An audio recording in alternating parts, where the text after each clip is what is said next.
Hey class, so this is going to be just a quick overview of the last bit of steps that you'll need to complete the assignment.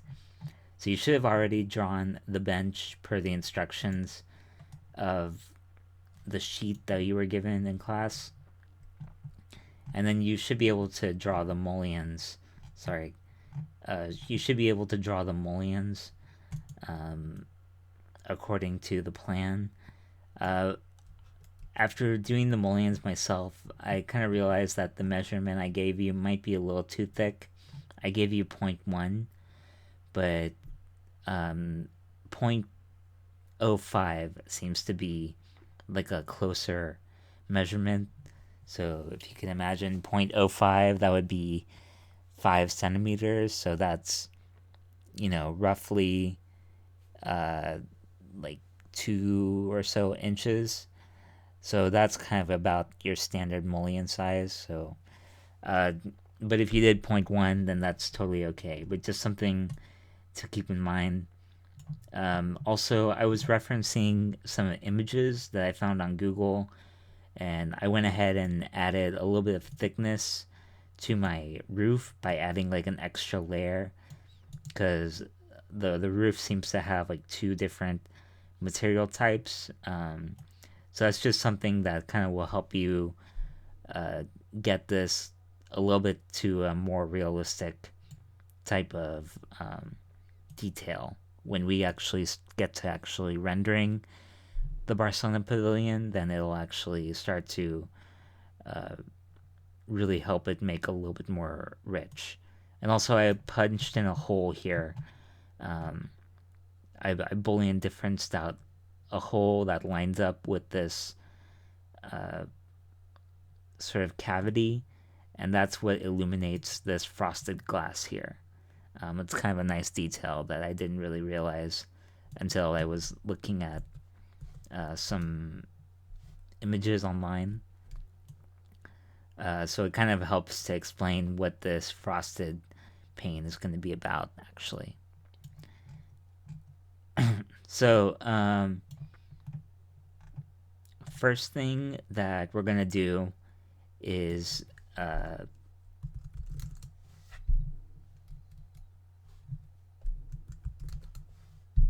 right now we have all of our curves showing up, which is fine. But when we want to export these images, we don't really want to see the curves.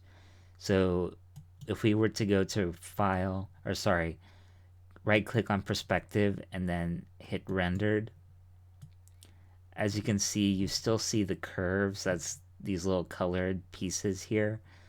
We don't really want to see that when we export our image. We can also turn off the background layer so that's a little bit more clear. So to turn off the curves, we're going to hit the command cell CRV. That stands for select curve. And it's going to go ahead and select all the curves that are present. As you can see, these are all the curves that we have drawn out. So let's just go ahead and type in the command hide. And then enter. And as you can see, it eliminates all the curves. Let's go ahead and also turn the grid off. So we just type in grid, and then we hit show grid. Now it's off. Okay, so let's edit the glass a little bit just so that we can get a little bit of transparency. So let's make this viewport a little bit larger, and let's right click on our objects that are in the glass layer. So we're going to do right click, select the objects. Now all the glass is selected, and let's type in properties.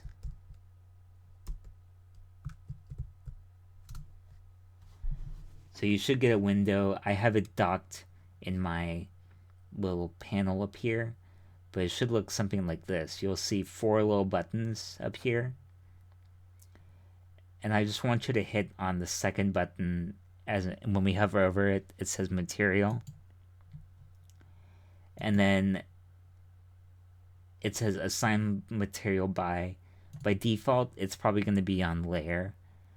So just change it to where it says object. And now we're going to change the object properties in the render view. So all I really want you to do is just scroll down to where it says trans. That stands for transparency. And just move it up to like somewhere around like 65% or so.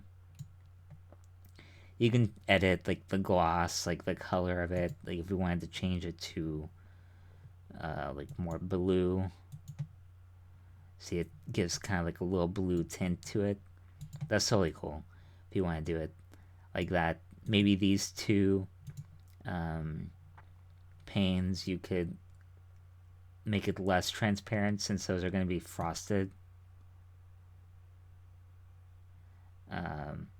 But you don't have to, like, these don't have to be too accurate in terms of how they're going to be set up in the rendering engine.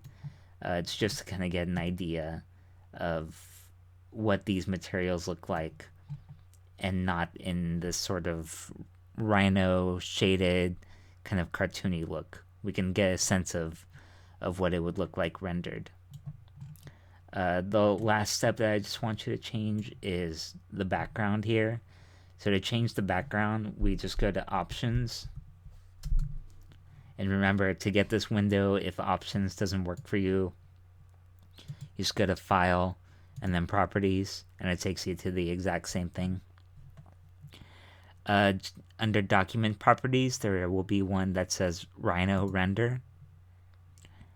And then under Rhino render, there should be one here that says solid color. So click on solid color and then just change it to white. Or it could be like some funky color, like magenta. Yeah, let's just make it magenta. Surprise me. And then click OK. And now we have our model, and we start to get some readings of shadows in space. And if we zoom out, it starts to read like a little finished product that we have here. The other thing that I want you to change is if you type in display properties, it'll take you to this window here. Actually, no, not display properties. Let's just go back to regular properties. My bad. Make sure nothing is selected, so hit escape and just type properties.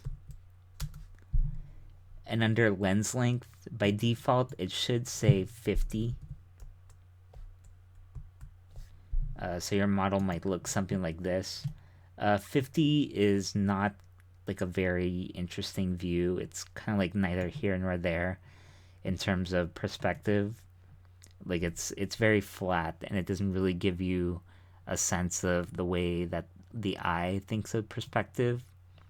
So the eye is typically somewhere between like 20 and 30 in terms of lens length. So I'm speaking in terms of angles like you would see in a camera. So a more wide angle, if we wanted to say 25, all you have to do is just click on the number 50 until it highlights blue, and then just change it to 25. Now we have like a little bit more dramatic perspective that we can export here.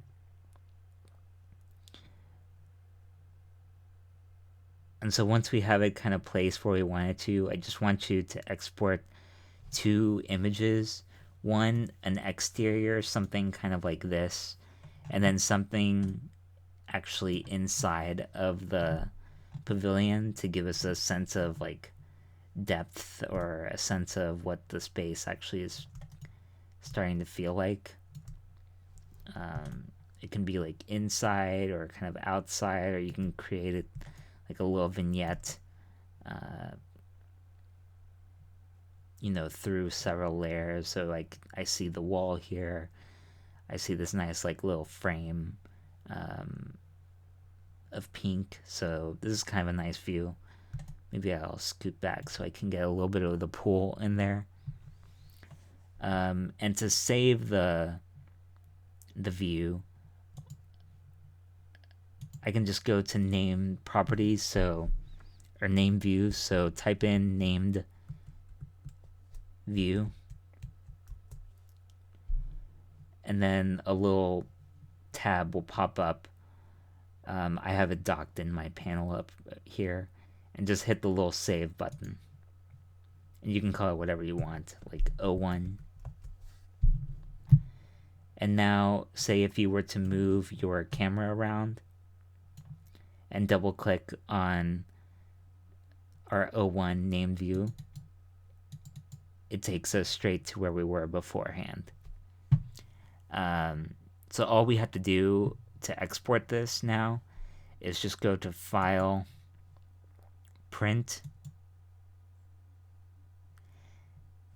and then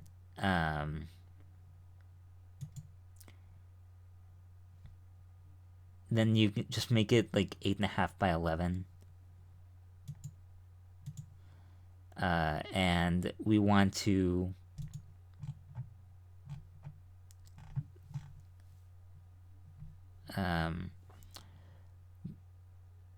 just export whatever's in the viewport here. Basically, when I say file print, it's basically just an export to image layer. You could print it or send it to like a printer or something, but we just want to make sure that image file is what is selected. And then 8.5 by 11 is fine. 300 dpi also fine.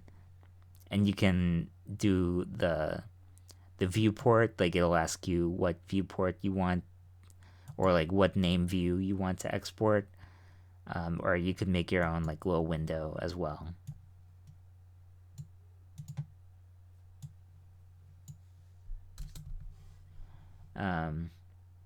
But in this case, we'll just stick to the viewport, and then just hit print and save it somewhere to the desktop or wherever you're saving images.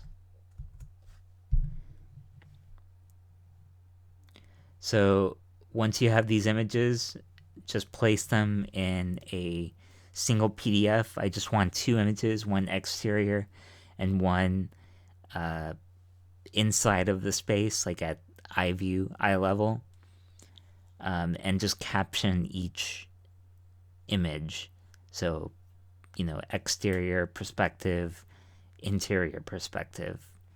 Kind of like the way that we set up our first InDesign exercise. And just send that to me in one single PDF.